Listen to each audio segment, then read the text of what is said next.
guess what? I just finished this 2023 Harley Davidson Sportster S for Gates belt drive.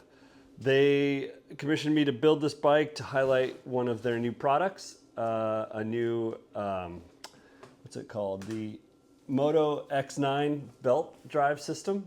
Super cool belt drive system, which we'll get into in a second.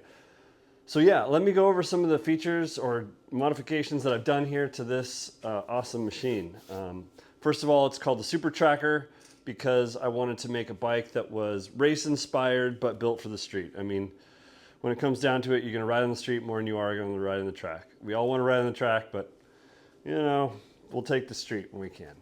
So anyways, starting off at the front here, we've got, this is actually a Harley Davidson rim. They call it the paperclip style rim because it kind of looks like paper clips, but I love them. I think they're super cool and unique looking. It's off a 1 year model. You guys got to figure out what that is, but I use them for the front and rear. So take two fronts and I mount and I'll show you that in a second. But because it's Super Tracker, we did double rotors, oversized rotors for Galfer rotors, floating discs with Takaiko calipers on a Gixxer front end. That's fully customizable and tunable, so you can set your suspension the way you want it. Gigacycle Garage helped me set this all up. It's got a 2-inch lift kit and custom triple clamps with this actually is off of a dirt bike.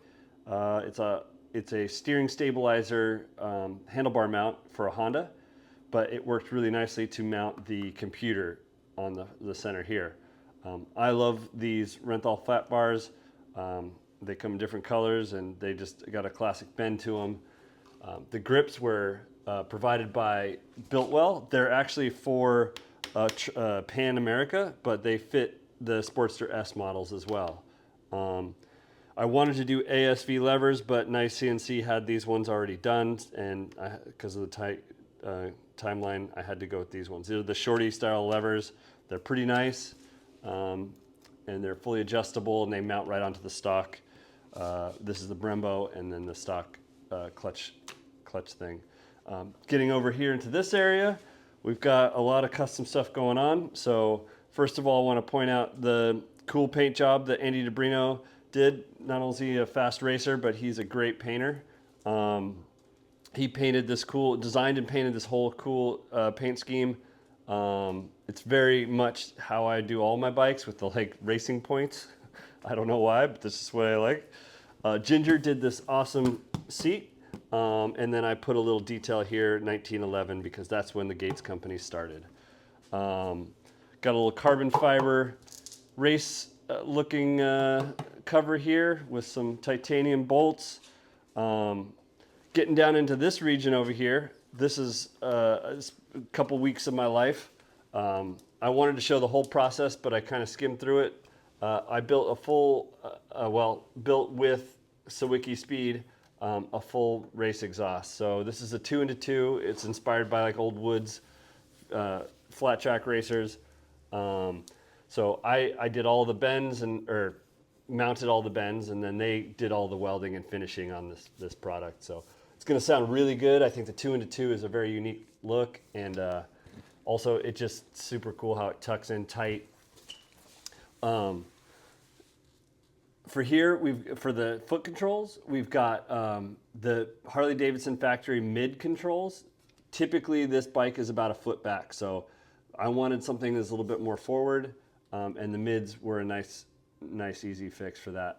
I mounted Bates flat track style foot pegs on there, and another carbon fiber, more carbon fiber down here. This radiator is an aftermarket radiator. It's all aluminum and nice and clean looking. The stock one, I didn't like it very much, so I had to get rid of it. So yeah, that's super custom. Moving back to here, you'll have to go underneath, but you can see that we've got this cool lift kit that was made by my friend Sean Brown, son of Charlie Brown. He's an amazing machinist and whipped up a couple of shorter torsion bars to bring the swing arm down and give it the proper look. This is the heavily modified, almost nothing left of the factory rear subframe. So what I did is I bent up all the tubing and kind of kept the trellis style frame look to it. And then I had to keep some of the stock electronic stuff, so I've tucked it as nicely as I could inside there. I don't know what to do about the brake controller. I might be able to get rid of it, but we're not totally sure because these bikes are heavily computer driven, so I put a ghost in front of it to scare people off from looking at what's behind there. This back end is something that I really am stoked about. Basically, a few years ago, I built these spacers that mount to barn-style race rotors and sprockets, but they mount on, this is actually a front hub, exact same as the front Harley wheel, and then they've got these spacers right here that have these big center mount holders, and they can use any size sprocket, chain, or we've got this custom, which let's come over to this side and check it out. The Carbon Drive Moto X9. So what you can see here is that this is a center mount belt drive, which is super cool because it gets rid of all the rails, and it just has a cleaner look, but something very unique. So this is a custom rotor that actually goes straight onto any barn style carrier, which is super cool. Gosh, what else? There's so many little tiny details on this bike that I can't remember everything. I wanted to do like a very in-depth build video like you see on YouTube, but I'm just not that guy. It's too hard for me to do that stuff. So you get what you get. But the cool thing is you can come see it in person and critique for yourself.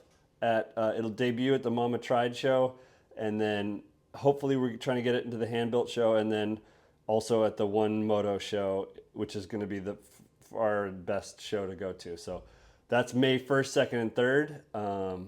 So go check out you can go check out the onemoto.com and try to get some tickets to come see this bike project in person, and others that are equally or if not better. So yeah, pretty excited about letting people check this thing out, and can't wait to rip it around and do some wheelies.